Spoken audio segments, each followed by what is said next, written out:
पुराना सूट पहनता है, कम वो खाता है, मगर खिलौने मेरे वो सब खरीद लाता है।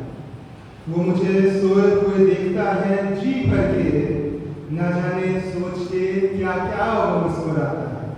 मेरे बगैर है सब ख्वाब उसके बिना से, ये बात सच है मेरा बाप कम नहीं मेरी माँ से। Very good morning to one and all present here. आप सभी को जय मसीह की। आज के सुंदर दिन में मैं सबसे पहले अपने परमेश्वर का धन्यवाद करना चाहता हूँ कि वो हम सभी को यहाँ उसके भवन में लेके आया है कि हम उसकी आराधना कर सकें। मैं अपने पादरी साहब का धन्यवाद करना चाहता हूँ हृदय से, अपने प्रेसिडेंट का और अपने सभी ऑफिस बेयर्स का धन्यवाद करना चाहता हूँ कि मुझे मौका दिया कि आज का वचन मैं आप सभी के सामने ला सकूँ। It's truly a privilege and joy to stand before you on this special day as we celebrate Father's Day. This is a day when we honor the men who have loved us, guided us, and shaped us into who we are. Fathers, grandfathers, spiritual fathers, mentors, today we say thank you. एक पिता वो नहीं जो बस हमें चलना या बोलना सिखाता है। एक पिता वो हाथ है जो हमें संभालता है जब हम गिरते हैं, और जब हम गलत रास्तों पर जाने लगते हैं तो वो हमें वहां जाने से रोकता है और सही दिशा दिखाता है। I think there is a reason we call God our Heavenly Father, because in the strength of a father, in his quiet endurance, in his unspoken but endless love, we catch a glimpse of God himself. आज के sermon में मैंने Bible से 4 किरदारों को लिया है, जो कि है आदम, अब्राहम, सुलेमान और बुढ़ाऊ पुत्र, और इन्हीं की जिंदगियों पर आज हम रोशनी डालेंगे। जो सबसे पहला किरदार है जो आदम है, हम सभी उसके बारे में जानते हैं, जिससे इंसानी देश की शुरुआत होती है। और इससे पहले कि कोई देश, सरकारें, शहर, चर्च कुछ भी बने, परमेश्वर ने जो सबसे पहला और सबसे इम्पोर्टेंट इंस्टीट्यूशन बनाया वो था द फैमिली ऑफ गॉड। और उस फैमिली में पहले रखा आदम और फिर रखा हवा को, और उसका जो हेड कह लीजिए या चरवाहा कह लीजिए, वो आदम को बनाया। और परमेश्वर लिखा है कि उनके साथ संगति करता था, ठंडे के टाइम में आता था और उनके साथ बातचीत होता हुआ बहुत अच्छा माहौल होगा। लेकिन हम जानते हैं कि वो बहुत लंबा नहीं चलता है, और जब शैतान आ जाता है तो वो हवा को भरमा देता है, और ये दोनों जो है पाप में गिर जाते हैं और अदन की वाटिका से इनको निकाल दिया जाता है। जो गौर करने वाली बात है वो ये है कि जो पहला फल था वो हवा ने खाया था। लेकिन आप बाइबल में कई जगह पढ़ेंगे, 1 कोरिन्थियंस में भी स्पेशली लिखा है, 1 कोरिन्थियंस 15 उसका 22वां पढ़ेंगे तो लिखा है कि पहले आदम में सब मरते हैं और दूसरे आदम में सब जिलाए जाते हैं। तो क्यों भाई पहले आदम में क्यों मरते हैं?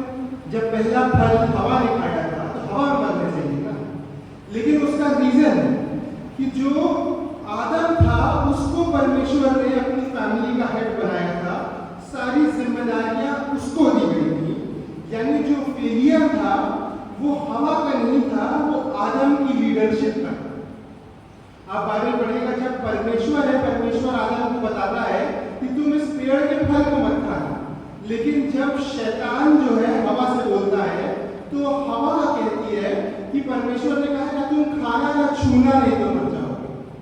तो वहां पर एक डिस्कनेक्ट है, जो परमेश्वर से आदम को मैसेज मिला और फिर आदम से जो हवा को मिला, जिसकी वजह से इनका लीडरशिप जो है, जो फैमिली है इनकी फेल हो जाती है वहां पर।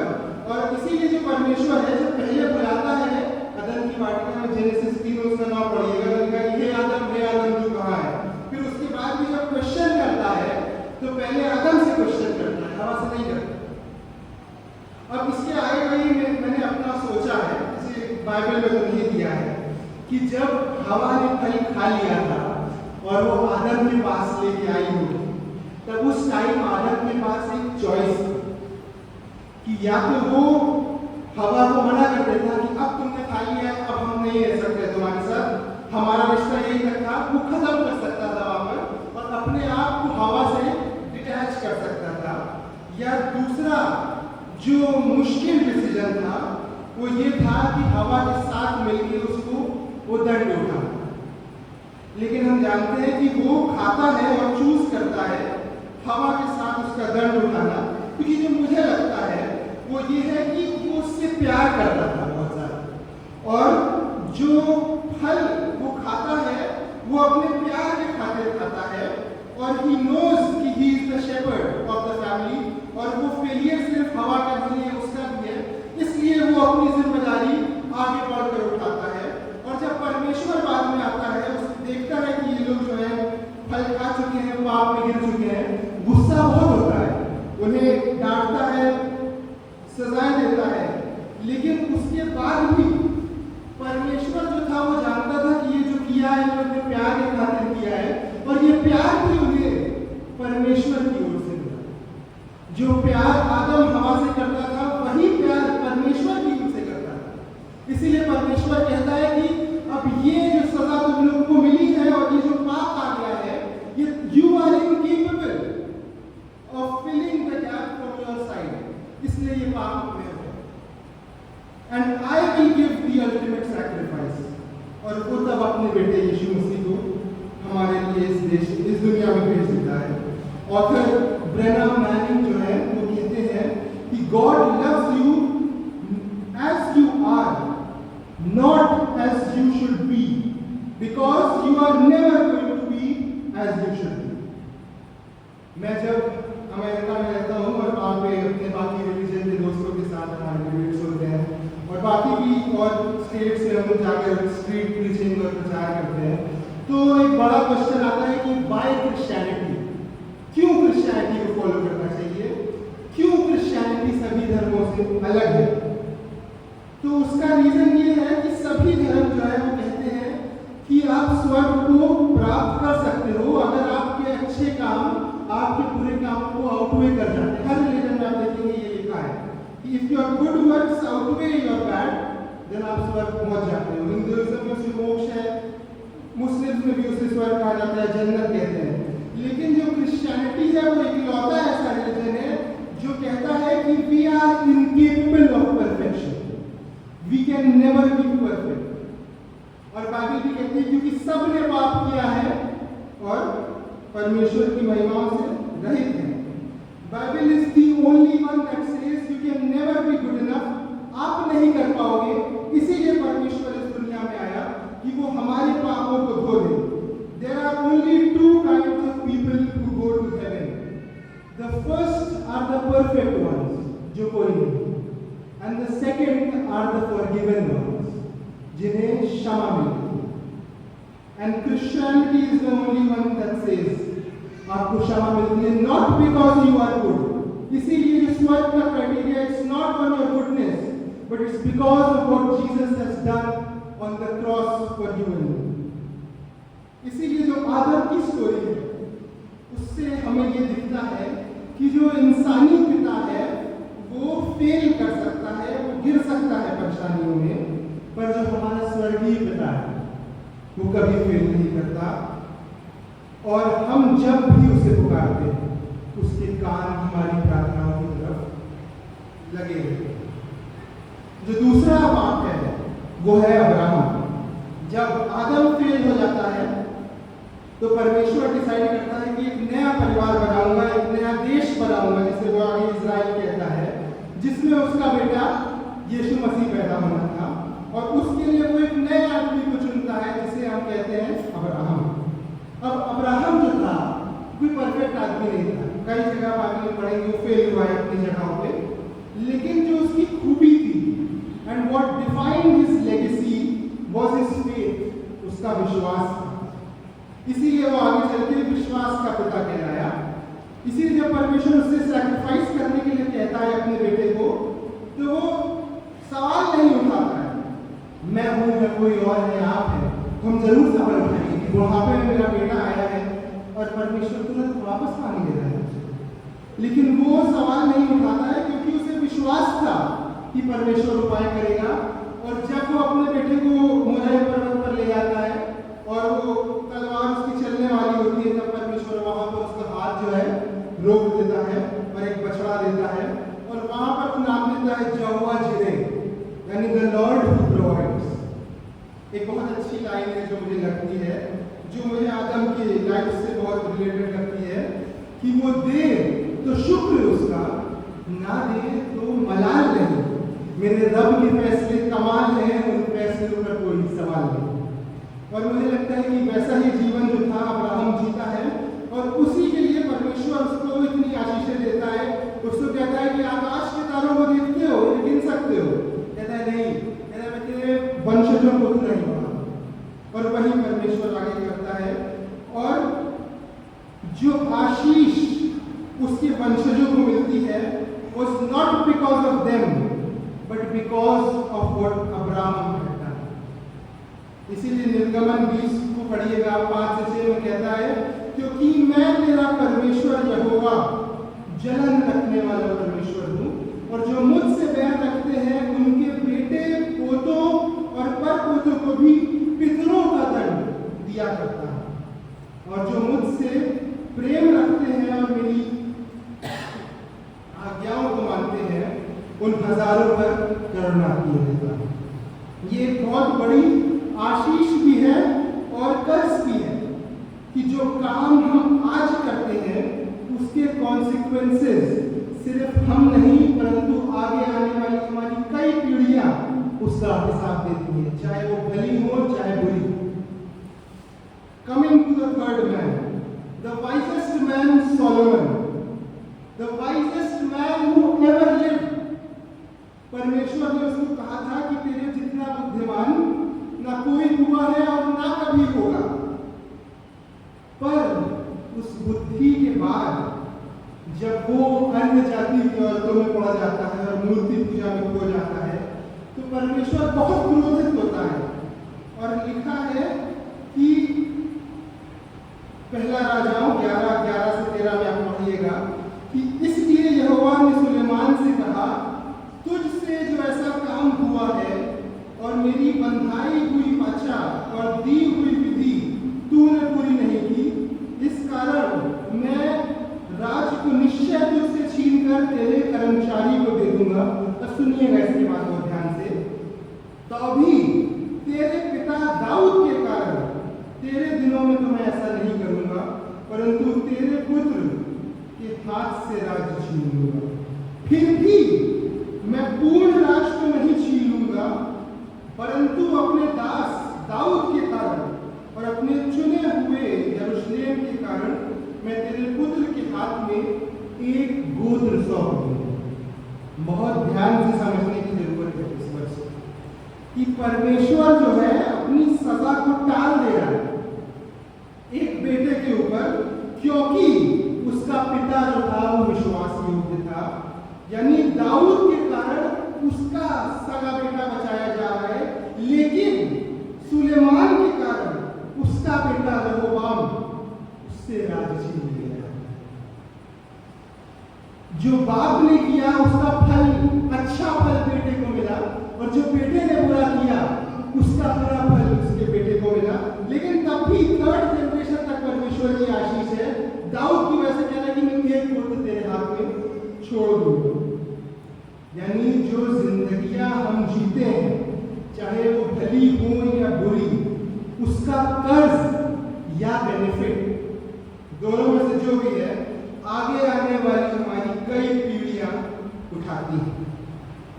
स्पेशली जो काम पिता करता है उसका कर्ज या बेनिफिट की पीढ़ियां उठाती हैं। जो पिता विश्वास योग्य जीवन जीता है तो वो एक शील्ड की तरह अपने बेटे और पोतों के लिए उन्हें प्रोटेक्ट करता है, और जो अनाज्ञाकारी जीवन जीता है उसका कर्ज और उसका कर्ज आगे आने वाली पीढ़ियां उठाती हैं। दिस इज द कॉस्ट जो आप और आपके वंशज चुकाएंगे। There is always a cost that you have to pay. कुछ भी इस दुनिया में फ्री नहीं मिलता। अगर आप सोचते हैं कि हमें कर्ज नहीं देना पड़ेगा, या जो हम काम प्राइवेट की करते हैं वो कोई नहीं देखता है, उसका कर्ज अगर आप नहीं चुकाते हो तो वो आपके बेटे और आपके पोते उठाते हैं। And that is a worse punishment than this. अगर मेरे कामों का अंजाम मुझे मिल जाए तो बहुत अच्छा हो, rather than seeing my own son get that punishment। आप देखिए कि दुनिया का सबसे बुद्धिमान इंसान was a failed father। उसके कारण उसका बेटा जितनी भी धन दौलत बुद्धि नाम उसने कमाया था वो सब एक जनरेशन में छिन जाता है, क्योंकि उसने गलत काम कर दिया था। And he had to live with that regret the remaining days of his life. उस रिग्रेट के साथ वो जिंदगी भर जीता है कि मेरे बेटे से छिना लिया जाए। आज बाहर रिफ्रेशमेंट है, आप लोग सब खा के जाइएगा, हम बच्चों ने बहुत प्यार से रखा है, लेकिन there is no free food, someone had to pay for. किसी की जेब से दाम चुकाना पड़ता है। भले ही आपने नहीं दिया होगा, लेकिन किसी और की जेब से वो दाम चुकाना पड़ता है। तो जो जिंदगियां हम प्राइवेट में जीते हैं उसका हिसाब जरूर किया जाता है। ये बात बहुत ध्यान से और चेतावनी के साथ चलने की जरूरत है कि जो हम प्राइवेटली आज कर रहे हैं, कल वो हमारे बच्चों की पब्लिक रियलिटी बन जाएगा और पब्लिक में उनकी बेइज्जती होगी, और वो चीज हमें अच्छी नहीं है। जो आखिरी बेटा है वो है द प्रोडिगल सन। आखिरी किरदार पर हम पहुंच चुके हैं, जिसे हम बुढ़ाऊ पुत्र या प्रोडिगल सन कहते हैं। और यीशु मसीह जो थे अपने सर्मन्स में हमेशा स्टोरीज या पैराबल सुनाया करते थे।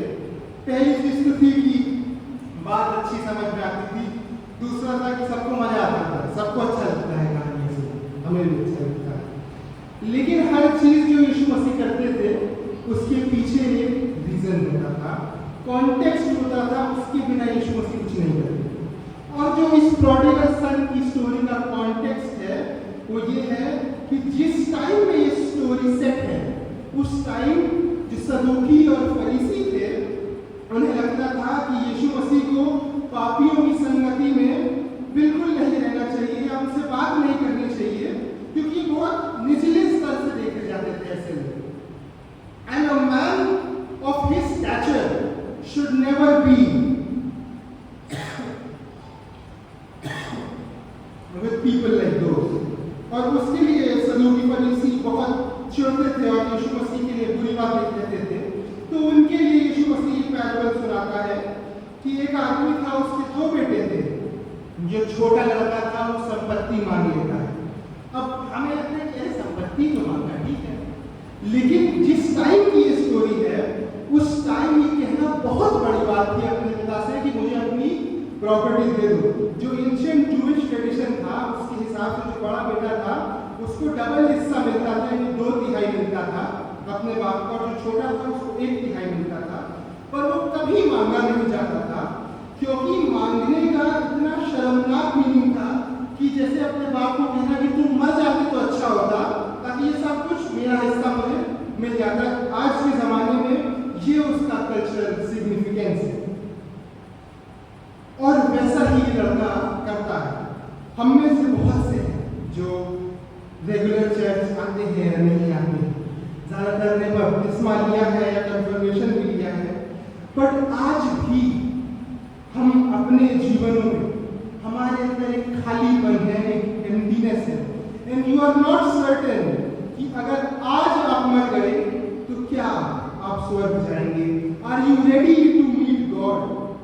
और कईयों ने तो सोचा ही नहीं है कि जिंदगी अभी बहुत बड़ी है, अभी जिंदगी जी ले इसकी परेशानियों में इतना बिजी है कि उन्हें लगता है कि ये सब सवाल बुढ़ापे के हैं, अभी इन पर टाइम वेस्ट नहीं दिया जा सकता है। But again there is a cost to it जो आपको चुकानी पड़ेगी। अगर आज आप जिंदगी की लालसाओं में व्यस्त हैं और अगर आज अपनी लालसाओं में मर जाते हैं, देन निश्चय है कि आपको नरक मिलेगा, आप स्वर्ग के वारिस नहीं हो सकते हैं। बट बेनिफिट ये है कि आप दुनिया के लोगों से आपकी बहुत अच्छी दोस्ती होगी, दुनिया की बातों में आप बहुत लगे रहोगे, क्योंकि दुनिया चाहती है ऐसे लोगों को अपने पास लाना। लेकिन अगर आप रिजेक्ट करते हो दुनिया को और परमेश्वर की बातों पर चलते हो, then again there is a cost. आप दुनिया के साथ मिलकर नहीं रह सकते, उनकी बातों में नहीं जा सकते, उनकी तरह आपका चाल चलन नहीं हो सकता, लेकिन आपको स्वर्ग का जीवन मिलेगा। अब ये आपको डिसाइड करना है कि मैं परमेश्वर की तरफ हूं या दुनिया की तरफ हूं। एक बहुत अच्छी स्टोरी है जो मुझे लगती है कि एक आदमी है, वो फेंस पर बैठा हुआ है, एक बहुत बड़ा सा गार्डन है, फेंस पे बैठा है वो, और लेफ्ट साइड शैतान और उसके जितने डीमंस हैं वो खड़े हैं, और राइट साइड परमेश्वर है और उसके एंजल्स खड़े हैं, और बीच में इंसान बैठा है और एक कैंडल जो है वो जल रही है, और दोनों तरफ से उसको बुलाया जा रहा है। शैतान अपनी तरफ बुला रहा है, परमेश्वर जो है वो अपनी तरफ बुला रहा है, और ये आदमी बीच में बैठकर सोच रहा है कि मैं क्या डिसीजन लूं। अगर मैं परमेश्वर को चूज करता हूं तो मुझे दुनिया की सब चीजें छोड़नी पड़ेगी, और अगर शैतान को चूज करता हूं तो स्वर्ग को छोड़ना पड़ेगा। अब वो बैठा हुआ है, बहुत देर तक सोचता जा रहा है कि क्या करूं क्या करूं। फाइनली क्या होता है, अचानक से जो कैंडल है वो बुझ जाती है और अंधेरा हो जाता है। जब अंधेरा जैसे ही होता है तो दोनों तरफ के लोग जो है चले जाते हैं और उसको समझ नहीं आता है कि ये क्या हो। तब तक लेफ्ट साइड से शैतान आता है और कहता है कि चलो मेरे साथ वक्त हो चलो। तो वो कहता है कि अरे मैं तो तुमको चूज ही नहीं किया, मैं तो अभी बीच में बैठा हुआ हूँ, अभी ना मैंने परमेश्वर को चूज किया था ना तुमको चूज किया था, तुम कैसे ले जा रहे हो मुझको। तो शैतान उससे कहता है कि जिस फेंस पर तुम बैठे हो वो फेंस मेरी है। जो फेंस है, if we are undecided today, if we are not choosing God, then we are actively rejecting God. और जैसे ही हमारे जीवन का अंत हो, शैतान हमें ले जाएगा। तो क्या आज अभी इसी वक्त हमारे पास समय है? कितने लोग हैं जो सो गए परमेश्वर को, लेकिन आज हमारे पास ये मौका है कि हम परमेश्वर को चूज कर सकते हैं। और वैसे ही ये लड़का जो है ये दूर देश में चला जाता है, जब इसके जो अच्छे good the friends of the good time है, इसके साथ रहते हैं, खूब आनंद करते हैं, पैसा उड़ाते हैं लोग, और जब उनका पैसा खत्म हो जाता है तो the friends of the good time are gone. ये अपने आप को अकेला पाता है। लिखा है कि देश में अकाल पड़ गया और ये कंगाल हो गया। तब ये जाता है और सुअर चराने वाले की नौकरी करने लगता है, और जो खाना सुअर खाया करते थे वो ही खाना ये खुद खाता है। तब उसकी आंखें जो है वो खुलती हैं और उसे समझ आता है कि जिन लोगों पर मैं रिलाय कर रहा था, मैं सोच रहा था कि अरे ये तो मेरे साथ लाइफ लॉन्ग रहेंगे, जैसे ही मेरा पैसा खत्म हुआ ये सब चले गए। I am alone in this world. लूका 15:17 से पढ़िएगा, लिखा है जब वो अपने आप में आया तो कहने लगा कि मेरे पिता के कितने ही मजदूरों को भोजन से अधिक रोटी मिलती है और मैं यहाँ भूखा मर रहा हूँ। मैं अब उठकर अपने पिता के पास जाऊंगा और उससे कहूंगा कि पिताजी, मैंने स्वर्ग के विरोध में और तेरी दृष्टि में पाप किया है और अब इस योग्य नहीं रहा कि तेरा पुत्र कहलाऊं, मुझे अपने यहाँ नौकर के समान बना दे। At that time he humbles himself। बिना किसी एरोगेंस के वो रियलाइज करता है, जस्टिफाई नहीं करता अपनी हरकतों को और अपनी चीजों को, वो हम्बल करता है अपने आप को और कहता है कि अब उठ कर पिता के घर को लौट जाऊंगा। लिखा है 20 में, तब वो उठकर अपने पिता के पास चला। वो अभी दूर भी था कि उसके पिता ने उसे देखकर तरस खाया और दौड़कर उसे गले लगाया और बहुत चूमा। इसका बहुत बड़ा सिग्निफिकेंस है जो शायद आज हमें पढ़ने में नहीं आता, लेकिन जो एंशिएंट ज्यूइश ट्रेडिशन था उसके हिसाब से अगर कोई यहूदी अपनी कम्युनिटी से बाहर जाकर गैर यहूदियों के साथ इस तरह संगति करता था तो उसे कम्युनिटी से बॉयकॉट कर दिया जाता था, जिसे किजासा कहते थे, और उसके पैर पर लोग मटकी फेंक कर फोड़ते थे और उसके बाद कहते थे कि अब तुम हमारी कम्युनिटी में शामिल नहीं हो सकते, तुम यहाँ से निकल जाओ, और वो उसके घर वाले करते थे। लेकिन जब ये पिता अपने बेटे को देखता है तो लिखा है कि वो भागकर उसके पास जाता है इसमें भी सिग्निफिकेंस है कि एक बड़ा रईस पेट्रियार्क या पिता कह लीजिए, वो कभी इस तरह से भागता नहीं था, क्योंकि जो रईस लोग होते थे उनके बहुत बड़े और भारी अंगरखे हुआ करते थे, जिन्हें वो भाग नहीं सकते थे, तो उन्हें उठाकर भागना पड़ता था, जिससे उसके पैर दिखते थे। और कमेडियन बहुत बेइज्जती की बात थी इतने रईस लोगों के लिए कि वो ऐसे भागते हुए जा रहे हैं, मजाक उड़ाते थे। लेकिन ये सब जानते हुए उसे कुछ फर्क नहीं पड़ता है कि कौन मेरी हंसी उड़ाएगा, कौन मेरा मजाक उड़ाएगा। वो भागते हुए जाता है और उस बेटे को वो चूमने लगता है। वो अपने बेटे का जो बेइज्जती होनी थी, जो समाज उसकी बेइज्जती करता कि देखो देखो आ गया है ये, अपने बाप का सारा पैसा लेके चला गया था और अब लुटा के वापस आया है, और अब ये कह रहा है, और अब ये वापस अपने बाप के पास भाग कर आया है। उसकी बेइज्जती होती, लेकिन वो सारी बेइज्जती उसका पिता अपने ऊपर ले लेता है। लिखा है कि तब वह उठकर अपने पिता के पास चला, वो अभी दूर ही था कि उसके पिता ने उसे देखकर तरस खाया और दौड़कर उसे गले लगाया और बहुत चूमा। पुत्र ने उससे कहा, पिताजी, मैंने स्वर्ग के विरोध में और तेरी दृष्टि में पाप किया है, और अब इस योग्य नहीं रहा कि तेरा पुत्र कहलाऊं। परंतु पिता ने अपने दासों से कहा, झट अच्छे से अच्छा वस्त्र निकाल कर उसे पहनाओ और उसके हाथ में अंगूठी और पांव में जूतियां पहनाओ, क्योंकि मेरा यह पुत्र मर गया था, फिर जी गया है, खो गया था, अब मिल गया है। और गया करने लगे। और इसी तरह का प्यार हमारा स्वर्गीय पिता भी हमसे करता है। आप सोचिए, वो आसमान का खुदा जिसके बोलने से पूरी कायनात बन गई, जिसके लिए लिखा है कि करूबीन और सराफीन बिना नागा पुकार पुकार कहते हैं, कुद्दूस कुद्दूस कुद्दूस खुदावन। वो आसमान का खुदा अपना ताज उतारता है और कहता है कि मैं इन पापी इंसानों के लिए दुनिया में जाऊंगा। हमारे लिए वो इस दुनिया में आता है राजा बनकर नहीं। एक कारपेंटर एक घर में चटनी में पैदा होता है, लो लाइफ जीता है, और आखिरी में जब वो क्रूस उठाता है, उस पर मारा जाता है, थूका जाता है, जो मार और पाप हमारे थे वो उस पर डाल दिया जाता है। और उसके बाद भी जो सबसे पहली चीज वो कहता है, वो क्या कहता है कि हे पिता, इन्हें क्षमा कर, क्योंकि नहीं जानते कि उस तरह का आगापे लव वो परमेश्वर जो है वो हमसे करता है। और क्या आज हमने उसके उस प्रेम को अपने जीवन में पहचाना है?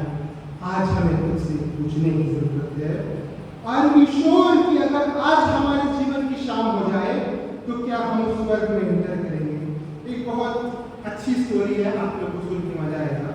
कि मान लीजिए जैसे मैं प्राइम मिनिस्टर के घर जाता हूँ और वहाँ पर बड़े से दरवाजे हैं और मैं वहाँ पर लॉक करता हूँ। जब गार्ड आएगा तो मैं उससे कहूँ कि मुझे अंदर जाने दो, क्योंकि मैं प्रधानमंत्री से मुझे मिलना है। वो कहेगा कि कौन हो तुम? कहता है मैं प्रधानमंत्री को जानता हूँ। अगर मैं कहूँ मैं प्रधानमंत्री को जानता हूँ तो क्या वो गार्ड मुझे अंदर जाने देगा? नहीं जाने देगा। वे चलो बाबू पागल हो गया। लेकिन अगर वो प्रधानमंत्री गेट तक बाहर आए और कहे कि मैं शॉल मोसेस को जानता हूं, तो क्या वो मुझे अंदर आने देगा? बिल्कुल आने देगा। वो कहेगा सर प्लीज कम इन। वैसे ही अगर हम आज हमारे जीवन की शाम हो जाती है और हम स्वर्ग में जाते हैं, तो क्या हमारा पिता हमें देखकर कहेगा कि ये मेरा बेटा है, ये मेरी बेटी है, इसे अंदर आने दो, मैं इसे जानता हूं? क्या हमारा पिता हमें देख करके बोलेगा? आज हमें खुद से पूछने की जरूरत है। अगर उसका जवाब हाँ है तो बहुत अच्छी बात है, अगर ना है तो आज भी मौका है, अभी मौका है कि हम उस पिता को जान सकते हैं, उसके वचन को पढ़ सकते हैं और उससे दुआ मांग सकते हैं कि पिता आप मुझे जानिए। अगर आज आपके पापा आपके पास हैं तो आप उन्हें गले लगा सकते हैं, अगर वो दूर हैं तो आप उन्हें कॉल कर सकते हैं, और अगर वो इस दुनिया में नहीं है तो आप उन्हें दिल से याद कर सकते हैं, क्योंकि आज हम जो कुछ भी बन पाए हैं वो उन्हीं की बदौलत है। And now as a small offering of love and gratitude, एक नज्म है, एक पोयम है जो मैंने अपने और I offer it as a gratitude not just to him but to all the fathers out there. और उसकी पंक्तियां कुछ इस तरह से हैं कि मैं जब बाप को देखूं तो एक इंसान सा दिखाई देता है जो जिंदगी की भागदौड़ में थोड़ा परेशान सा दिखाई देता है, पर मुसीबत में बुलाऊं तो हमेशा तैयार सा दिखाई देता है। वो अपनी तकलीफें हमेशा छुपाता सा दिखाई देता है, पर मेरी तकलीफों में हमेशा छटपटाता सा दिखाई देता है। वो अपने अंदर के समुंदर की परवाह नहीं करता, वो अपने अंदर के समुंदर की परवाह नहीं करता, पर मेरे तूफानों को हमेशा थामता सा दिखाई देता है। वो अपनी हसरत, अपने शौक, अपनी जवानी की दुआएं नहीं मांगता, पर मेरी कामयाबी की दुआओं में हमेशा मसरूफ सा दिखाई देता है। उससे जो मैं मांगूं तो एक बार में खरीद लाता है, पर बदले में मुझसे कभी कुछ नहीं चाहता। उसने जो अजाब झेले उसका वो कोई हिसाब नहीं मांगता, उसने जो अजाब झेले उसका वो कोई हिसाब नहीं मांगता, और उसके कर्ज को अदा करूं मैं ऐसी कोई रकम नहीं जानता। मेरी जिंदगी में उसके मुकाम का मैं हिसाब नहीं जानता, और उस शख्स को मैं बाप कहूं या खुदा की समझ नहीं आता। And with that poem I offer my deepest gratitude not just to my own father but to every father out there. To the fathers here, may you continue to walk with grace, lead with humility, and love with quiet power. And may your children never ever stop seeing God's reflection in you. Once again, a very happy Father's Day. आइए प्रार्थना करें। हे हमारे महान सामर्थ्य जीवन के देने वाले पिता परमेश्वर, माँ के पास आते हैं आज इस दिन का आपको धन्यवाद देते हैं। प्रार्थना करते हैं जो वचन सुनाया गया है मेरा नहीं परंतु आपका है, हमें दीजिएगा ये वचन बहुत फल लाने वाला हो सके, और मैं घटूं और इस वचन से आप पढ़ने वाले हो सके, सिर्फ और सिर्फ आपकी आशीष हो और आपका नाम ऊंचा होने वाला हो सके। हर एक व्यक्ति को, इस कलीसिया को, सभी लोगों को और आज की पूरी सर्विस को आपके हाथ में सौंपते हैं, और इस विनती को आपके प्यारे मान बेटे अपने जीवित पिता यीशु मसीह के नाम से मांग लेते हैं। सुनिएगा और दया कीजिएगा। आमीन। परमेश्वर धन्यवाद देते हैं बहुत ही प्रभावशाली वचन के लिए। जो दिल से वचन बोला जाता है वो दिल तक पहुंचता है और वो जीवन तक पहुंचता है।